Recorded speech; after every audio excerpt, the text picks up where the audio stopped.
Looking to start your own website? The first thing you need is a domain name, and the best place to get one is at GoDaddy.com. With your domain registration, you'll get hosting, a free blog, complete email, and much more. Plus, as a MuggleCast listener, enter code RON, that's R-O-N when you check out, and get your .com domain name for just $7.49 a year. Get your piece of the internet at GoDaddy.com. Hello, this is David Heyman, and I'm the producer of the Harry Potter films, and this is MuggleCast.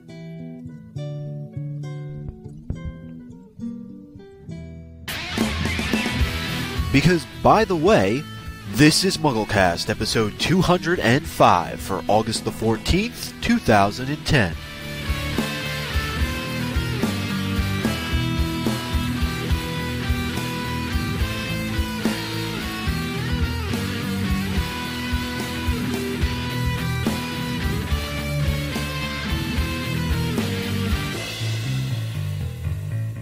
Welcome everyone back to the show. It's a different show this week. Well, slightly different. We're not talking chapter by chapter because we got some other chapter analysis to talk about this week concerning the big Deathly Hallows split. It was finally revealed, but lots of questions, right guys? Lots of questions surrounding the split.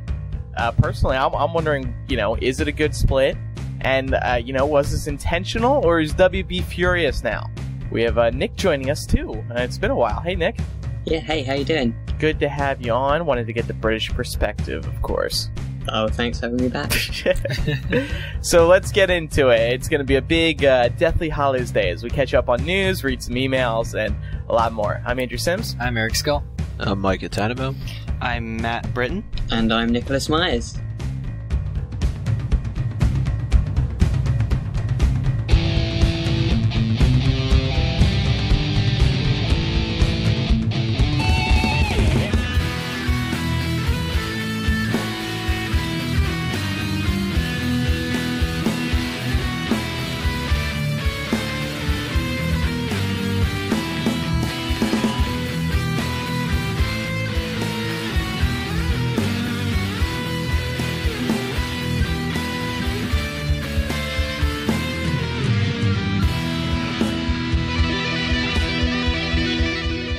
Mike Tannenbaum, what's in the news? Come on, don't hold out. Let's go.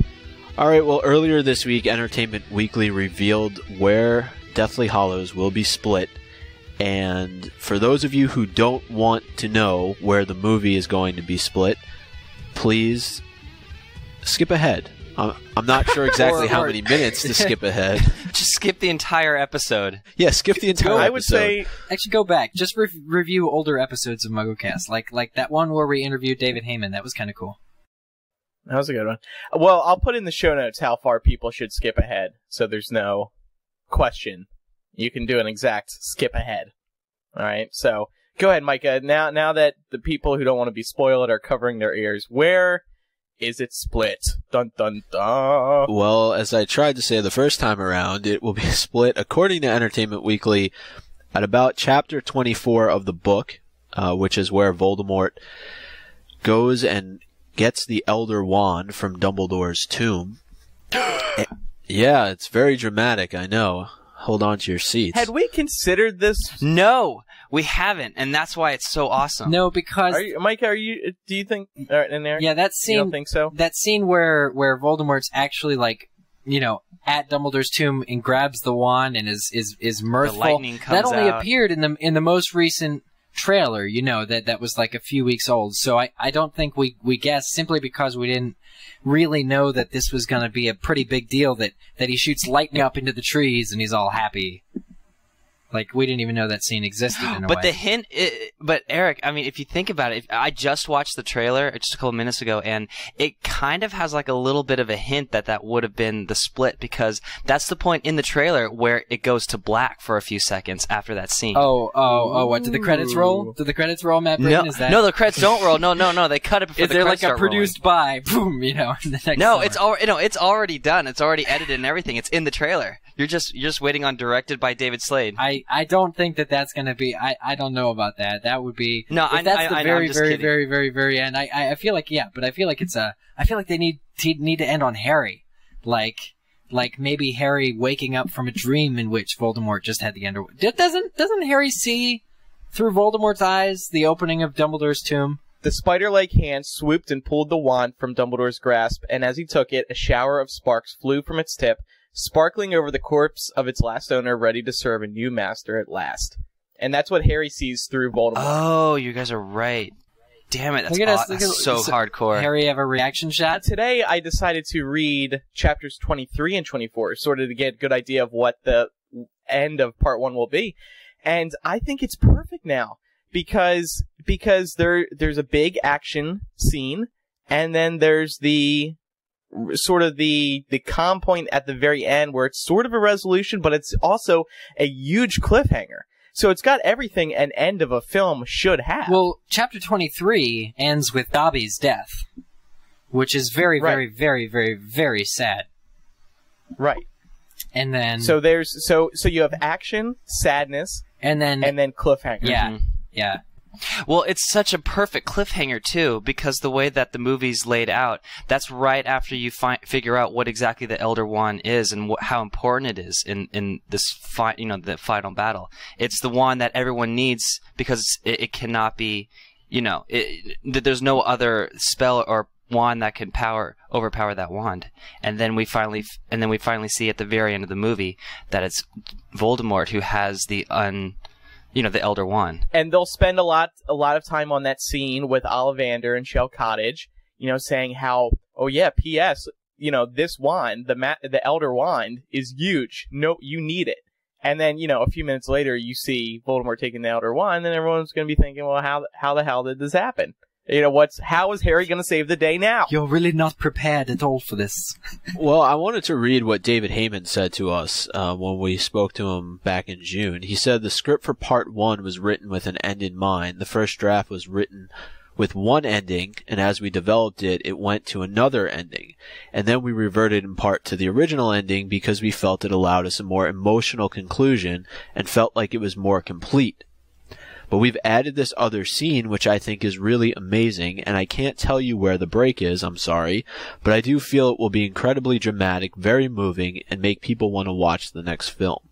So do you guys think this fits in with what he said? I don't think that we've yet figured out what that additional scene is, because this is obviously in the book. Well, wait a second. In that original preview of parts 1 and 2, we see Ollivander talking about the Deathly Hallows. It's rumored there are 3. So what if that's like part of the new scene? Yeah. So all these things are happening. All these scenes are going on. Why would they have needed to add a scene if the book is or if the movie's ending after Malfoy Manor, Dobby's death, finding out about the Deathly Hallows, and Ollivander talking about the Elder Wand?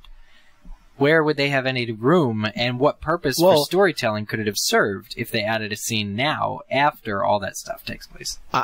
I don't think it's a new scene. I think it's exactly what Nick just said. I think they possibly have created this three brothers scene where they casted the three brothers, they've casted death, and they're going to tell the story, but the viewer is going to be able to see it instead of just listening to it. And I think they should do that anyway. But I mean, even when Hagrid is telling Harry about Voldemort killing his parents, they cast his parents. They showed it, on screen. Reading a story out of a book is dead air in a movie. I don't see how there's ever a way that they wouldn't have cast the three brothers and death and showed it. However, I mean, I think that's a great ending, and I think it's a good idea that could be the ending. But now with Malfoy Manor, if the movie had ended, if Part 1 had ended with the tale of the three brothers, it would have meant that both Part 1 and Part 2, the movie, opened at the Malfoy Manor, which I think is good. The whole scene with Voldemort taking the Elder Wand, it basically like shifts the plot of the story too. I mean, it's like wherever things were going, the game has changed now that Voldemort has the Elder Wand, and I think that's probably a wise choice to end the first part. Yeah, definitely. Right. Yeah, because now the focus is Harry needs to somehow defeat Voldemort. How is he going to do it? Knowing now the audience knows that Voldemort has this wand that apparently nobody can defeat unless there's a flaw in the plan. Of course. Well, because everything was towards, the the entire focus was on the Deathly Hallows, but after that, now Harry knows that he has to start focusing back on the Horcruxes because that's the only way to defeat Voldemort, not with the Deathly Hallows. And now it's kind of obvious now because Voldemort has one of the Deathly Hallows. Yeah, technically. It's a balance of power thing too, because you're watching probably through the first part of this movie, or most of this movie, I guess, Harry going about destroying the Horcruxes, and you think that he's slowly starting to gain the upper hand, and then with Voldemort coming now and taking this Elder Wand, and the movie potentially ending with this scene, it's a complete momentum shift, and you're leaving it with such a huge cliffhanger as to, okay, now Voldemort has the upper hand, and we're moving into movie 2. So, I think it really would be a great spot to leave it off. Mm-hmm. Well, I hope the last shot is not Voldemort sending that spell up into the sky, because frankly, I thought that shot was kind of corny. So maybe if it's not that shot, maybe it's that scene but a different angle or something. Well, yeah, they probably do like a close-up of Voldemort just like laughing or something. I don't know. Is he sending up an announcement that he what do you guys think he's doing? He's probably just having fun with it. We may see like more spells coming out of that wand. Oh, well, does that mean he's like trying it out? Yeah, he's just really. It's almost like Voldemort's version of Dumbledore's gleam of triumph. You know what he's doing? He's sending a Patronus to his BFF Jill to let her know that he's now got the Elder Wand. He's like, oh my god, I have to text my BFF Jill. He's playing with his new toy. But who's Jill? His BFF. Oh. Well, most movies that end with a cliffhanger usually consist of the heroes getting like a very powerful blow from their enemy. Yeah. Like right. Like in Empire Strikes Back, when Han Solo gets frozen in the whatever it's called. Actually, that movie has no ending. Empire. I'm still convinced. I'm not convinced Empire's because they're on the ship. That's what it is. It's a cliffhanger. That's why it's not an ending. They're on a ship and they're gazing. It's a cliffhanger though, Eric. It's not an ending. In particular. So that's not a cliffhanger. It's a cliffhanger. It's all right. It's definitely a cliffhanger, Eric. I think it would be really cool if, because Harry supposedly is witnessing parts of this as he's at Shell Cottage. So if it kind of shifts back to Harry realizing that Voldemort has the Elder Wand and then it goes dark, I think that would be a more impactful cliffhanger than maybe if Harry turns to Ron and Hermione and says he has it, guys, or just or even like Harry or Hermione or asking what's wrong and he just doesn't say anything and then it goes to black. Yeah. Or he just goes, "Oh, bollocks, not again." Cut to black. Yeah. I think also ending the film in this point, getting back to the actual split, it allows them to resolve a lot of things. Like it kind of contains the first half of Deathly Hallows, the story, and it in a really nice way, because Ron and Harry's fight, for example. All of their traveling through the woods is now contained in part 1 of the film. So, Ron and Harry, yes, they have an argument, they break up, Ron goes away for a real long time, but it's not one of those things where you're going to be waiting 8 months to see Ron come back and apologize. They've already, Ron has come back, he's, he and Harry have gotten along, and now they've got bigger fish to fry. They go to Malfoy, they get snatched up, and it's a big deal. So, it is. I can see what David Heyman, was saying as far as being, a fitting emotional spot, because you've been through so much. Oh yeah. At that point, and then Dobby's death at the very end. And it's in addition to that, it helps with the start of the next one, because you're not thrown straight into action. You're still at the Shell Cottage. They start planning their Gringotts break-in, and you're not thrust back into a second film straight away. It allows them to separate them more clearly. You end on a dramatic scene and you start back on a slow footing and lead up to this big battle, which we know will take up most of the second film. Because I know that was one of the things a lot of people have been concerned about, was that this is, I think, 2/3 of the book will be covered in the first film. And I know a lot of people were worried about, what's that going to leave for the second? I think that's good news. But yeah. I think that's good news, because WB for a while has been saying the second part's going to be all about the battle. And that's been proven with this with this reveal of the split. All that's left. And also with the Gringotts, that's something else to look forward to, because we see, like Nick, you mentioned, because it's going to be, we hear them planning it, but obviously we don't see it. We won't see it in the part 2. So that's another sort of cliffhanger. Yeah, definitely. You know, Yeah. ooh, we It's get actually- to watch them go to Gringotts and break in part 2. In the U.S. edition, it's almost exactly. Chapter 24 ends on page 501, and the book without the epilogue ends on 749. So we're talking 500 pages into the first movie and 250 pages into the second movie. That's a third. My math tells me that's a third. That's absolutely unequivocally a third. So And Matt decided to take a look at all the big scenes that were in part 1, so now we know how many major scenes we will see in that first part. And there are quite a few. yes, this makes me happy. Yeah, we have that you did this, thank Matt. you. This makes me really happy. we have the 7 Potters, we have Harry and Scrimgeour, talking. We have the Weasley wedding. We have Grimmauld Place and the confrontment of Mundungus Fletcher. Confrontation. The confrontation.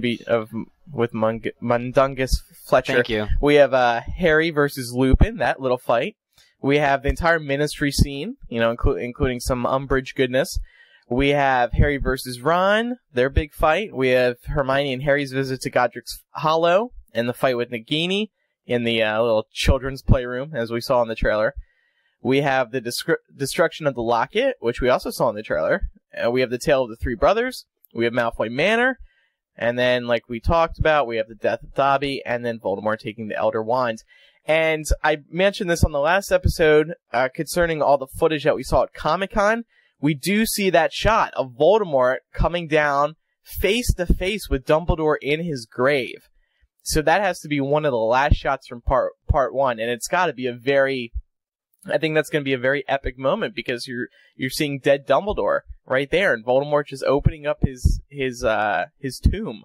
And I think that's going to make emotions run high too, leading up to this big cliffhanger, or this cliffhanger that's being created right in that moment. It's seeing dead Dumbledore. I'm very It's horrible. excited for this scene. Yeah, This is probably the best choice they really could have had, if you really think about it and how it falls with all the other events in part 1. This is just so epic. yeah. It's like Voldemort has the upper hand. It's almost like you're questioning, wow, how's Harry gonna defeat Voldemort now? Well, I was not, I gotta be honest, until this episode of MuggleCast, and until really this list that you did, Matt, I was not terribly excited for part 1 of Deathly Hallows. I mean, I feel like most of the footage we saw, was from part 2. Maybe that's inaccurate, but I was convinced for a while that they were just going to release Deathly Hallows Part 2 first, simply because of how much darn footage we saw from it. Like, I was not getting a lot of feedback about Part 1. I did not see how it was going to play out. I didn't know what was going to be in it. Thank God now that we have the split that, I can begin looking forward to all of these scenes that you've listed. So. I got a question for you guys. Do you think it was a good idea that they kept the split, this secret, for this long? Well, I wanted to talk about this too. I don't think this was supposed to get out. I don't think WB ever planned for Entertainment Weekly, of all people, to introduce it with a sentence going, by the way, the split is at chapter 24. That is not how they intended it to be. I think somebody told Entertainment Weekly on set, and that was just a big mistake. I don't think it was Heyman. I don't think it was one of the directors. It must have been, gosh, I don't know. An on-set crew member or we don't somebody? even know. The worst part is, we don't, I hate to say it, but we don't know if it's like official. Or we Right. don't know who to thank. That was the thing I was going to say. Let's Yeah, say that Entertainment Weekly went on the set 3-4 months ago. They could have changed their mind since then, so we don't know. Yeah. You would think they kept it this long, they would want to make like an official announcement. Yeah, Especially now it's out there. I don't think they wanted to say it at all, because why bother? Why would you tell people? why would you You not? want the fans. They haven't showed a because you damn want the thing book about Part fans. 1. You want a secret left for the book fans, so that's a fun secret. I think this was an accident. I think seeing the books translated to film is a good experience. I don't think where it's split is really going to matter. But that's just me. No, because some people, some of our listeners and people on MuggleNet, they didn't want to be spoiled. And that's because they don't want to know. They want to be watching this film, and they want the cliffhanger to catch them by surprise. They want the screen to go black, and they'll go, what? Yeah, that's a good moment. I mean, I don't really consider this a spoiler, though, because, like, in previous movies, you knew where they were going to end, because it was exactly where the book ended. So it was never a question where a Harry Potter movie was going to end until they decided to split this one. I don't think knowing where it ends is really... Yeah, no, I do agree with you, spoiler. Eric. But I mean, it's kind of a new thing, though, because it's not actually two different books. It's the same one, and they split it in half. Yeah. Like, where people who knew when the movie was going to end because it was the end of the book.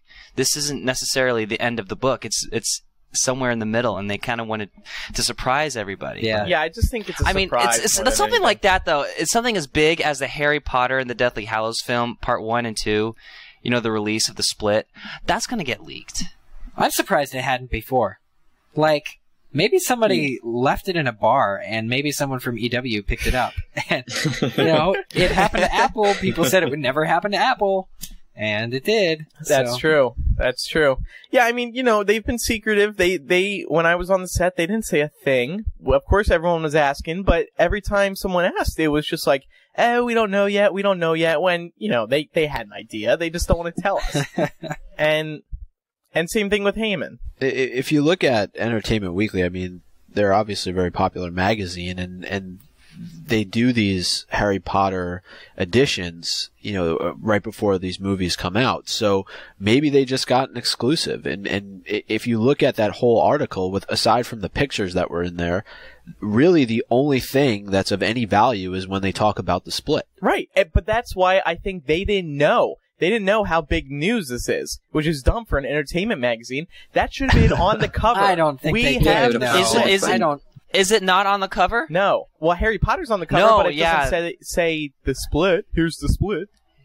Yeah, something that huge, it has to be like front, like headline news on the cover. Because look at all the entertainment websites today. Every entertainment website is posting our article about the split. It's big news. Yeah, well, that's the thing. They said it so matter-of-factly in the article. Yeah. It's like, oh, it's in chapter 24, page 477, you know. And they started the sentence with, by the way. By the way. They did not know that this was important information. You guys cracked me up. Shame. By the way, I'm giving you one of the few secrets left. Meanwhile, we've done how many podcasts trying to figure out where the split was going to be? Exactly. And it we has been talked big to news. the producer, and he wouldn't help us out. And we've reported in the past alleged splits. I mean, one of the cast members a year ago said the split was, what was it? Right Snatchers? Right when they get caught by the Snatchers. Yeah. So, and it's changed. You know, it's actually around that time. The guess was pretty close. Well, yeah. Mm-hmm. Maybe that was where that was probably maybe part that of the was when plan. they changed Yeah. it. That was probably the original idea. I feel like even if this was the last inside scoop that Entertainment Weekly ever gets, it was worth it, because I don't think there was a reason for them to withhold the split. As I've said before, I think it's good that we finally... Oh, I agree. At least, you know, it might not be official, but Warner Brothers hasn't said, please take that news post down. So, it's, you know... Well, here's the other thing. We got a report the other day about alleged footage that appeared in Japan during a Harry Potter Right, did event. that not happen? Okay, and all the Harry Potter sites posted about it. It was fake, and WB did not tell us it was fake. Oh, no. They just let all the sites go. So that's why I don't really trust them. If the split, whether it's accurate or not, I don't think they would tell us. Well, did anybody tell you what the actual footage was? Was it just the same stuff that appeared at No, Comic-Con? it was different. But we have a whole description on our site. It's like a whole. Yeah, but it's not real though. But that event. Is it the video? Right, but no, it's just text. Yeah. But we didn't. But that didn't happen at all. We trusted somebody Like, on a different. The screening Huh? happened, right? The screening in multiple cities. Right. So they should have told us Yeah. it wasn't. Yeah. No, well, yeah, but no new Deathly Hallows footage aired at all. They only played the ABC Family clips. Who sent us that review? We Oh, should, seriously. yeah, that's not Cool. So, anything else to say, guys, about this split that was, by the way, leaked by Entertainment Weekly? I'm excited. Yeah, I'm excited. I think it's perfect. I really do. And by the way, I mean, if you look after that chapter, you see they practically go right into Gringotts. So part 2, they'll have part 2 will open with Shell Cottage, and then they'll head straight off to Gringotts, and boom, there's the action. Yeah, it's what Nick was saying before, I think. It gives sort of an opening to part 2 of Deathly Hallows, that right sort of slow pace before you get back into the action. It's not just going to open up with fighting, kind of, just the way part 1 will open up with Malfoy Manor and the killing of that teacher. I'm looking at the U.S. version of Deathly Hallows, and the picture for chapter 25, Shell Cottage, is just Harry sitting on a cliff looking out, and Shell Cottage in the background. He's just looking out the cliffs. I think that'd be an awesome scene to start the movie in. Yeah, I agree. Powerful as well, sitting there thinking about what's ahead of him. What lies in front of me? The question I had for you guys is, I think Eric mentioned before that this chapter ends on page 501 of the books. How long do you think that will make Deathly Hallows Part 1? I bet they're aiming for about 2.5 hours for each. Yeah. So they got plenty of material to fill in part 2. I mean, we just went through the list of big scenes, plus all that other BS in between all these big scenes. So I think that there's plenty to look forward to. But do you think that they probably, since it's 2/3 of the book basically, that they're going to cut a lot of scenes out if they're both going to be around the same length? But I mean, there's a lot of time camping in the first half of the book, so that's why I think. Yeah, that's true. That they're they're putting 2/3 of the book into part 1. That way, they can take out all some of the camping stuff. Right. And we're all excited just for the battle, so good thing we're going to have 2.5 hours. And the rating, I mean, PG-13 probably for both of them. Yeah, I think so. You see a dead house elf in part 1, that gets you at least a PG-13. Well, Mad Eye dies pretty much right at the very beginning. Right. Of the movie. And a freaking snake comes out of Bathilda Bagshot's mouth. I'm sure that's not the first time.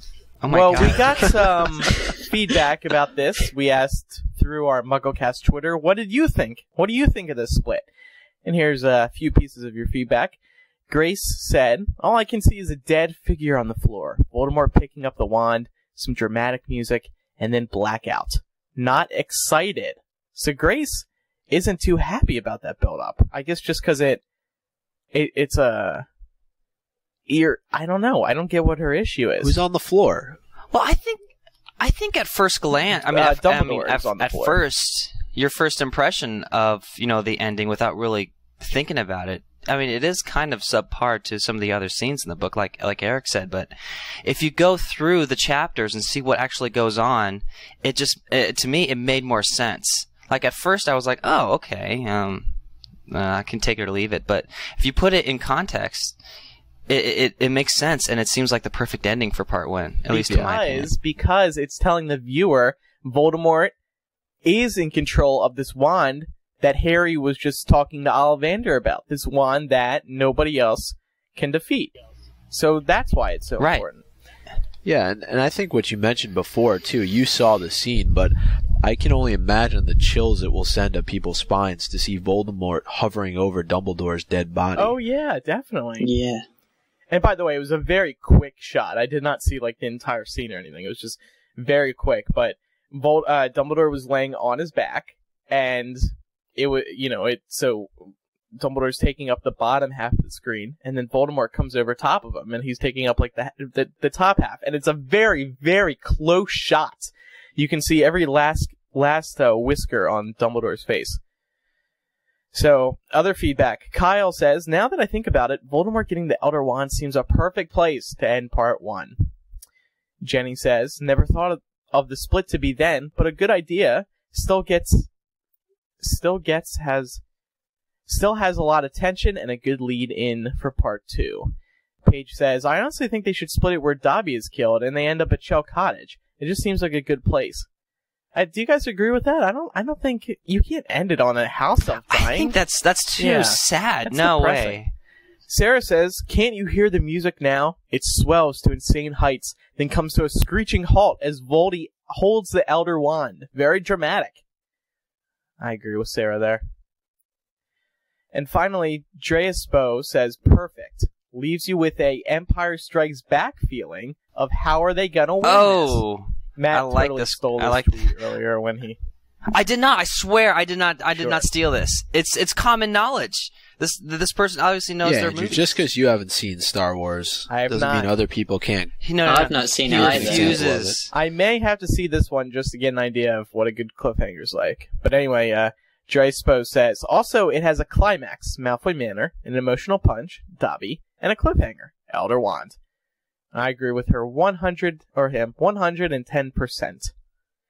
So anyway, there's some other news going on that we're going to talk about. Go ahead, Micah. Also, earlier this week, Emma Watson on Twitter launched her Join the Final Battle campaign to give away 100 tickets to the world premiere of Harry Potter and the Deathly Hallows Part 1. And by Andrew's astute calculation, he figured out the 100 days from the date that Emma Watson gave would be on November the 11th. When... No, that's in the 100 days until the film comes out. Oh, it's in the terms and conditions. Yeah, Nick uncovered that as well as some other...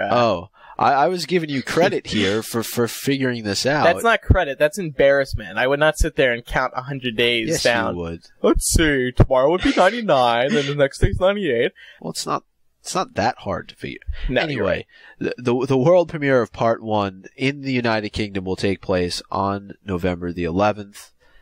Right. So everybody's excited, right? I Nick, did do math excited? during this part. Yeah. If Is it going to rain? It will rain. I did do this math. If the world premiere is on the 11th, which is a Thursday, then the U.S. premiere will likely be after the world premiere, because the world premiere has to be first. It's the world. Will be on November 15th or 16th, because the premieres in the U.S. are always on a Monday or Tuesday. So if you're in the U.S., if you're in the New York or L.A. area, I recommend mark off that little spot on your calendar, 15th or 16th, for the premiere. I think that's, unless they move the opening to a Wednesday for the film, which is completely possible, then the premiere may be a little bit earlier. Right now it's set for the 19th. Could move to the 17th. But anyway. And I'd bet on New York. I just have a feeling about that. Well, plus Dan's going to be in New York for the musical that Eric is coaching him in. But he can't even lend his voice to a video game. Who says he's going to show up at the premiere? Yeah, too good for it now. Well, speaking of Emma, there was a picture of her standing in front of a 100 days until Deathly Hallows Part 1. Frankly, I don't think there should be a 100 days countdown for this one. I think it should be for the next one. Because that's the final one. God, I can't imagine what they're planning, but I hope it's huge. It has to be a huge countdown. But anyway, so we saw Emma posing in front of a banner saying 100 days. And, of course, she's got the new haircut that everyone's been talking about. It makes me want to cry. I love Emma, but unless she's a listener, in which case, yes, I love it, Emma. I had to go Google pictures of her old hairstyle. I missed it. It's not good. A lot of people freaked out. Like, I don't know, some people are just so harsh on the internet. But I like it. I don't think it's bad. I'm happy for her, because it's something she said she wanted to do, isn't it? Yeah, so she felt so relieved. It's none about business if we like it or not. Listen, I mean, gosh, some people are just so mean. Period. I feel bad now. Yeah. Well, the question now is, will she keep it? Or will she grow it back? If she grows it back, she must not have liked it. She was lying to Entertainment Weekly when she said she loved it. What is this? What is this, a contract you have with your hairdresser? I'm just saying, if she doesn't want to keep it, we'll see it grow back in, and it should be back to normal length by maybe Part 2. Maybe it's her winter cut or something. Maybe she wanted less hair. Maybe she was tired of it. So anyway, this Join the Final Battle campaign, it's only open to UK residents, unfortunately, but it is pretty cool. I mean, 100 tickets, that's a pretty big part of the premiere area that they're dedicating to contest winners, so that's cool. What else is going on, Micah? Harry Potter the exhibition is headed to the West Coast. Oh, good. It's coming to Los Angeles, right? Like I hoped? No, Seattle. What? Sorry, Andrew. This is the stupidest. And, okay, I gotta be honest. I have a friend who lives in Seattle who's very excited about this. But this is the stupidest thing. Why? Seattle? Why? Why is it not in Southern California? No, that's true. And by the way, this is the final stop on the U.S. tour, so it's not coming down. No. Well, here's the problem. No, here's the problem that I do sympathize with people with, and look, I realize that this hasn't gone abroad yet, and it will, so people can relax. It will go out of this country, but it stayed in the north. I mean, Chicago, Boston, then it went up to Canada, and then over to Seattle. This is the northern part, really, of the United States and I guess southern part of Canada, but it didn't go anywhere else. That's true. Mean, it didn't go down south at all. It didn't go, say, to Florida. It didn't. Texas. Yeah, exactly. So, I mean, there's a large percentage of the country that here, and let's face it, the largest proportion of Harry Potter fans are in this country, just by the number of books that have been sold. So, it missed a very large percentage of the population here by staying strictly in the north. And I'm interested as to why they decided, to kind of stay in that geographic region, not go anywhere else. I have an idea. I think this has nothing to do with picking those cities. I think what happens is they pick a general area and then they say, okay, start bidding. So I think in this case, in the case of Seattle, all these West Coast contenders bid for the exhibition, and Seattle had the largest bid. Final news item for today is a special one to all of our hearts. Micah Tannenbaum is having a birthday on August 17th. Happy birthday, Micah. Thank you. Happy birthday. Oh, happy birthday, Micah. How old are you turning? Thank you. What's that? How old are you turning? I will be 28 years young. It's very nice. That's it? Oh, it's not That's bad it. What were you expecting me to say, 30 or something like that? And in related birthday news, our own Ben Shane is having a birthday on August 24th. He's turning the big 21. So lots of birthdays this time of year. Yeah. And he's only 21.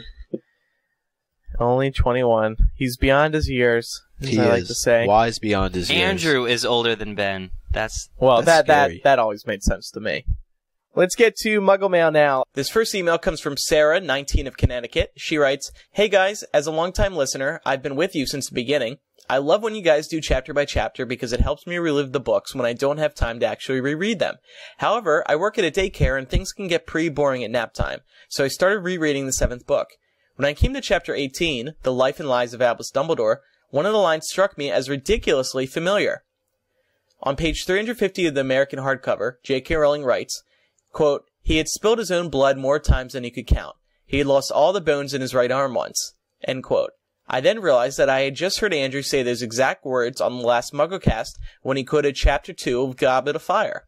I then realized that I just heard Andrew say those exact words on the last MuggleCast when he quoted Chapter 2 of the Goblet of Fire. I love that this one line is so reminiscent and humorous that it became a type of small motif. Also, rereading Harry Potter 7 makes me think of how kick-ass the Hogwarts professors are. I may just spend all of Part 2 running around the theater not even knowing what to do with myself.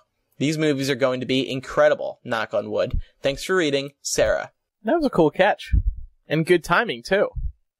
If we had never done that chapter-by-chapter segment that week, and I didn't have my brilliant little segment there on all the reviewing that Joe does in the beginning of each book, who knows if that ever would have been caught.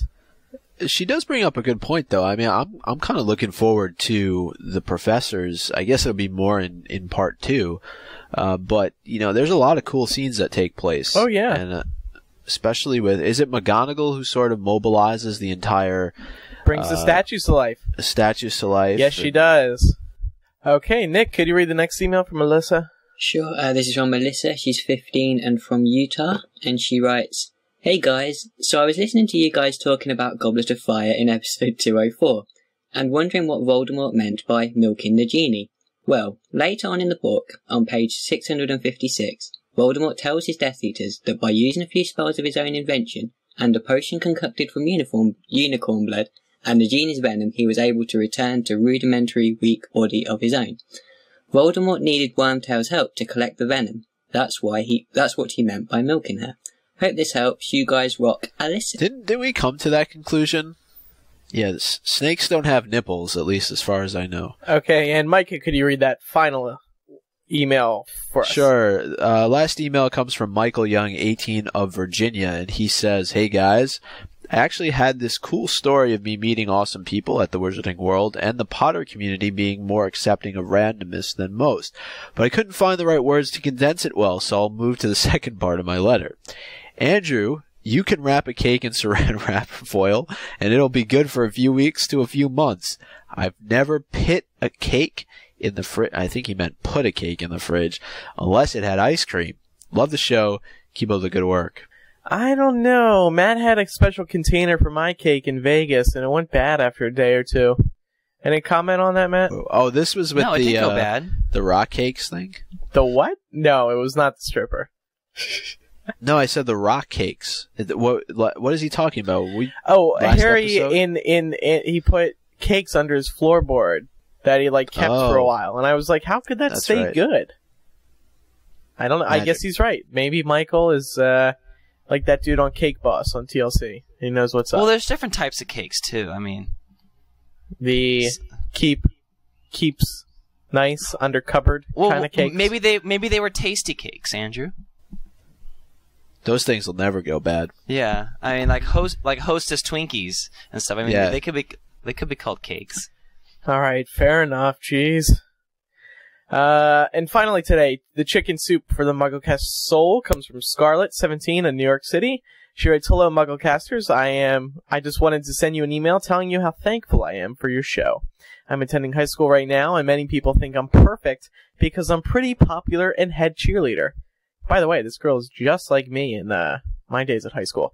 But I'm not the stereotypical blonde cheerleader as you think. I'm currently living with OCD, and it basically takes over my life. I have a fear of being contaminated and being called conceited.